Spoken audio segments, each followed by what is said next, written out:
Chapter 12. Padre Kevin handed out water bottles and encouraged everyone getting on the train with El Gordo to use the bathroom, and by that he meant the river, before boarding. When the mama with two children asked what the train ride would be like, Padre glanced at the two youngsters before answering. There are no toilets.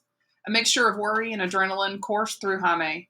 He understood what Padre hadn't said, what he would have said if the children hadn't been present. The train ride was not going to be fun. Nerves made Jaime need to pee twice in the time he and Angela stood outside the church in the middle of the night, waiting for El Gordo. Not only had he never been on a train before, but he'd never had his life in the hands of a stranger either.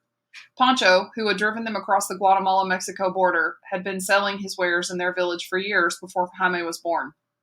As far as Jaime was concerned, the old man was like a trustworthy, distant relative.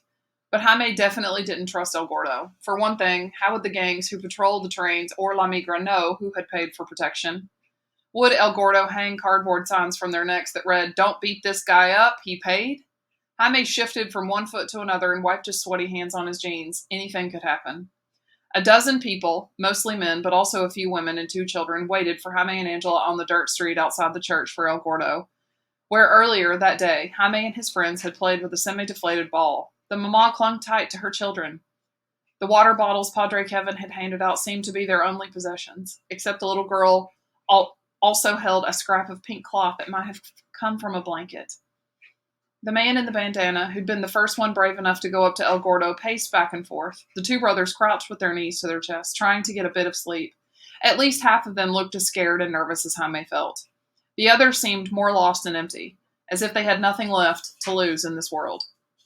If Jaime ignored the murky brown river, the shreds of plastic bags tangled to the undergrowth, and piles of garbage, the area surrounding Padre Kevin's sanctuary would be pretty. He would miss it. Chapin, ven aquí un momento. The grumpy woman in charge of the food motioned to Jaime to come over to her by the outdoor kitchen.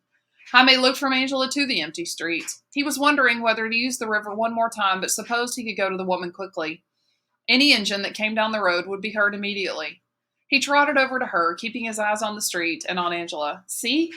The grumpy woman pointed at a weather-worn box nestled next to a bag of dried beans.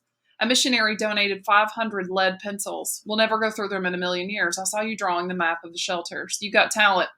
Would you like to take some pencils with you? Sure. The pencils weren't good quality. Jaime could tell by the way they felt that the wood would chip when sharpened. The lead would be prone to breaking, and the eraser would smudge the page with a dark streak instead of wiping the markings clean. Still, they were free, and the pencils he had brought with him were wearing down. It wouldn't hurt to take a couple. And besides, it was the nicest thing he'd seen the grumpy woman do or say. Thanks.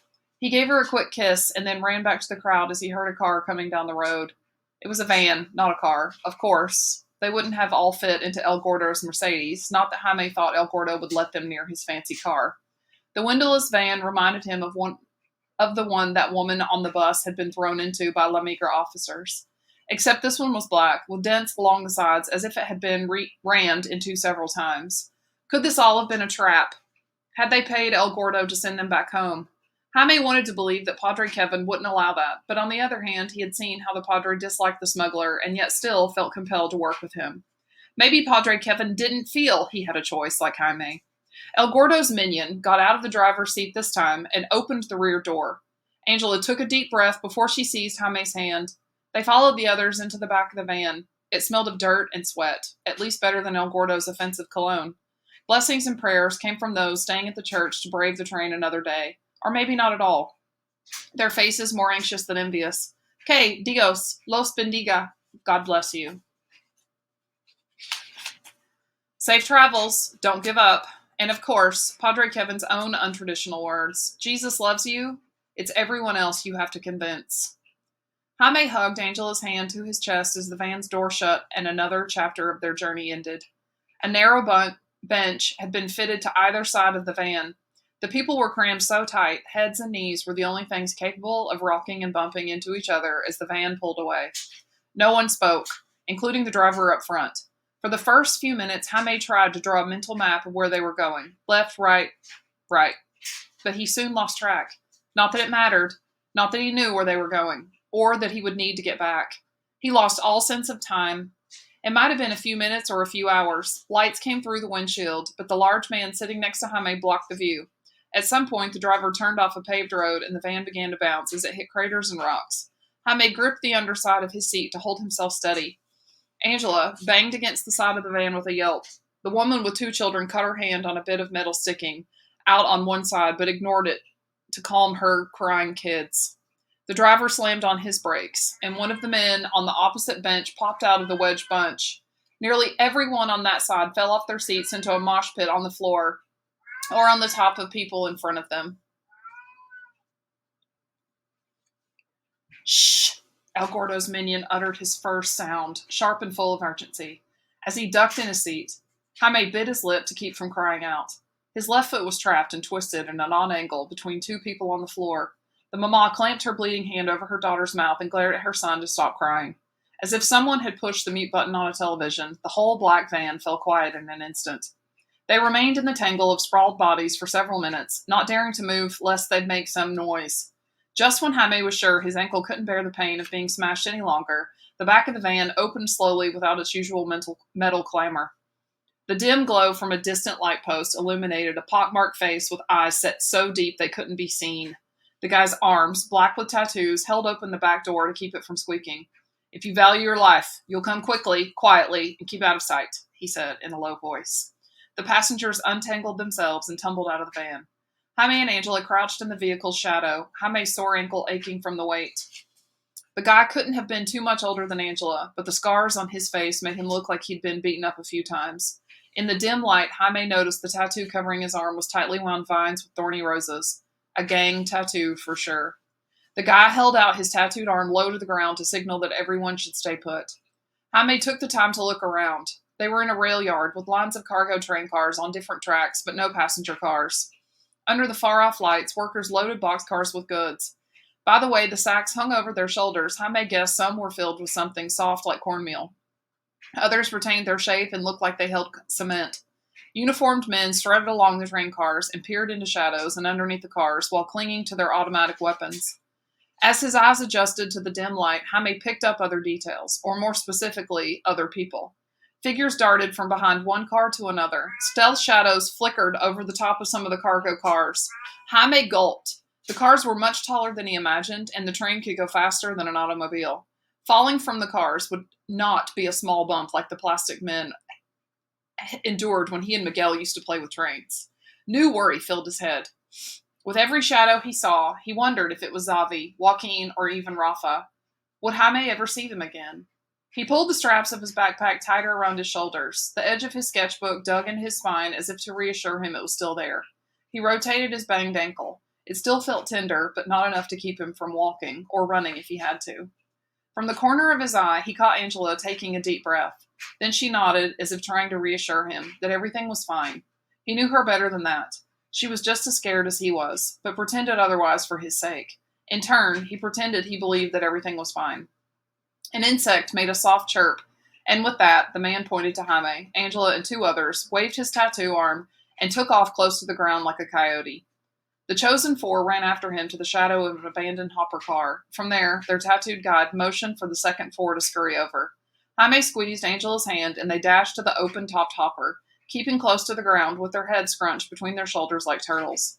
Between the train wheels, they saw the legs of a uniformed man pass in front of the hopper. His boots shuffled on the ground as if he were bored and looking forward to the end of his shift. Any second, he would check behind and underneath the train car and see them all. Angela linked her elbow through Jaime's and kept him tight to her side. If Miguel had been there, he would have thought of some way to distract the guard because Miguel always knew what to do, how to solve problems. The sound of a match being lit hit their ears, followed by the unmistakable smell of a cigarette. The armed man seemed to forget he hadn't surveyed the shadows in the hopper behind him, as he should have. Jaime couldn't help but wonder if Miguel was somehow responsible for the distraction. Just thinking of his cousin made him feel braver. "Carito, Miguel," he prayed, like he had on the bus, "please help us stay safe." Their leader wasted no time and had them sprinting across an open stretch to the next shadow-concealing car. With Jaime still linked to his cousin, this run was awkward, like they were newborn calves. Jaime kept his eyes on the ground and repeated inside his head, "If I can't see them, they can't see me. If I can't see them, they can't see me." Miguel, the scientist, would have teased Jaime for his superstitious belief. Another warming thought. Men shouted and a gun fired. Jaime and Angela sprinted with all their might, their steps falling in sync. It wasn't until they were once again crouched in the shadows of a train car, shaking like a bowl of gelatina, that Jaime realized the gunshot had been fired somewhere else in the train yard. Adentro, their guide, ordered them inside a boxcar attached to many other cargo cars. The opening was only about half a meter wide. A couple of men had to turn sideways to get in. Angela pushed Jaime forward to go before her. The separation from his cousin almost made him cry out for her. Adrenaline from the gunshot still made his heart beat faster than ever. What if they took her away? Didn't let her get on the train? He looked around the train car. In the darkness, he couldn't see anything. He didn't know what kind of train ride he expected, but it hadn't been this. He choked down another cry. Jaime crawled on his hands and knees until he felt another person in the corner of the metal enclosure. With his backpack against the metal wall, he hugged his knees as he stared at the opening. A figure that looked more like Shadow came next. That couldn't be Angela, unless the Shadow had already devoured her. Where was she? A high-pitched whine escaped his body. It had happened. What he feared more than dying. He was all alone and would never see his cousin again. Jaime, came a whisper. He replied. A second later, the monstrous shadow crashed into him. He grabbed the hand, bringing it to his face. A faint smell of mangoes and dog came from it. Is that you, Clado? Said the voice he'd recognize anywhere. He expected her to tease him for freaking out and not being able to be alone for 15 seconds, but she wrapped him in her arms and kissed the top of his head. Outside, the streetlights had been scarce. Inside, the car was almost pitch black except for the opening, which let in minimal light. People kept entering, more than the others who had been in the van with them, sometimes seconds apart, other times at several minute intervals. No one said anything other than the occasional hushed "aye" when stepped on. A couple of people began to snore. As tired as he was, Jaime kept his eyes on the opening. If one of the armed men poked his gun through, there'd be no hope for anyone. With an eerie metallic shriek, the door thundered closed. The clanging sound of a bar sliding across metal jerked the sleepers awake. Panic and adrenaline rose in Jaime. Some people screamed. He clung tighter to Angela. They were locked in a pitch-black train car with no way of getting out. Prisoners in their escape for freedom.